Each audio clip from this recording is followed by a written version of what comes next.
নদিয়ার জাগ্রত লাল দুর্গাপুজোর কাহিনী। নমস্কার বন্ধুরা, স্বাগত আমাদের চ্যানেলে। সম্পূর্ণ তথ্যটি সংগ্রহ করা আপনাদের কাছে অনুরোধ, ভিডিওটি আপনারা সম্পূর্ণ দেখুন। মা দুর্গার গায়ের রং নিয়ে নানান রহস্য লুকিয়ে রয়েছে প্রাচীন দুর্গাপুজোগুলোতে।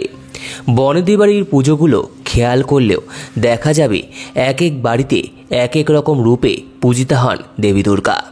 প্রথা মেনে কোথাও দেবীর গায়ের রং সাদা, কোথাও হলুদ, কখনো নীলাভ, আবার কখনো সোনার মতো উজ্জ্বল। নবদ্বীপের এক বিখ্যাত ব্রাহ্মণ পরিবারে দেবী আজও পূজিতা হন রক্তবর্ণা রূপে। ভট্টাচার্য বাড়ির পুজোর সঙ্গে জড়িয়ে আছে এই বংশের ভারী করুণ এক ইতিহাস।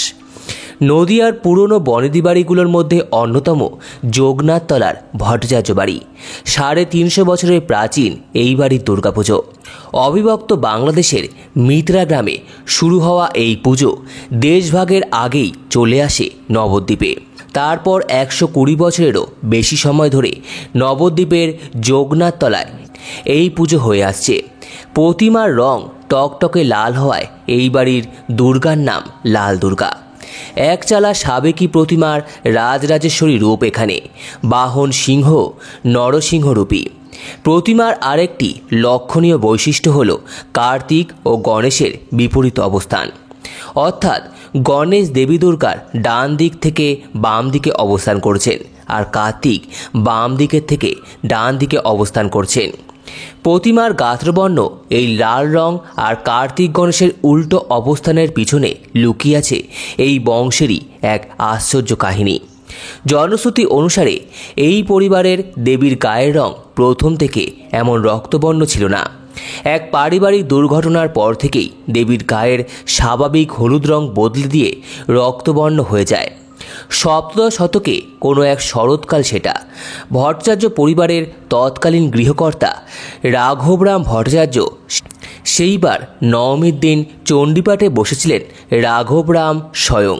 পুজোর বিশেষ তিথি পেরিয়ে যাচ্ছে দেখে একটু দ্রুতই পাঠ করছিলেন তিনি। পাশে ছিলেন রাঘবরামের তৃতীয় পুত্র রামভদ্র। তার কানে বাবা চণ্ডীপাঠ কিছুটা ত্রুটিপূর্ণ বলে মনে হয়। ছেলের মুখে নিজের দোষের কথা শুনে রেগে যান রাঘবরাম।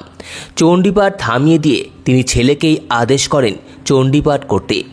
বাবার আদেশে পূর্ব দিকে মুখ করে চণ্ডীপাঠ করতে বসলেন রামভদ্র। শুরু হলো বাবা আর ছেলের একই সঙ্গে চণ্ডীপাঠ। আর তখনই ঘটে গেল এক আশ্চর্য ঘটনা। চণ্ডীপাঠ চলাকালীন হঠাৎই দিক পরিবর্তন করে দেবীর প্রতিমা। দক্ষিণমুখী থেকে ঘুরে পশ্চিমমুখী হয়ে একেবারে রাঘবপুত্রের দিকেই যেন ঘুরে দাঁড়ান দেবী। দেবীর গায়ের রঙও বদলাতে থাকে ধীরে ধীরে। ক্রমশ লাল বর্ণ ধারণ করতে থাকেন মৃন্ময়ী প্রতিমা। আর রামভদ্রের সারা শরীর ক্রমেই রক্তশূন্য হয়ে ফ্যাকাশে হতে থাকে। এভাবেই চণ্ডীপাঠও শেষ হয় আর রামভদ্র মারা যান দেবীর পায়ের কাছে।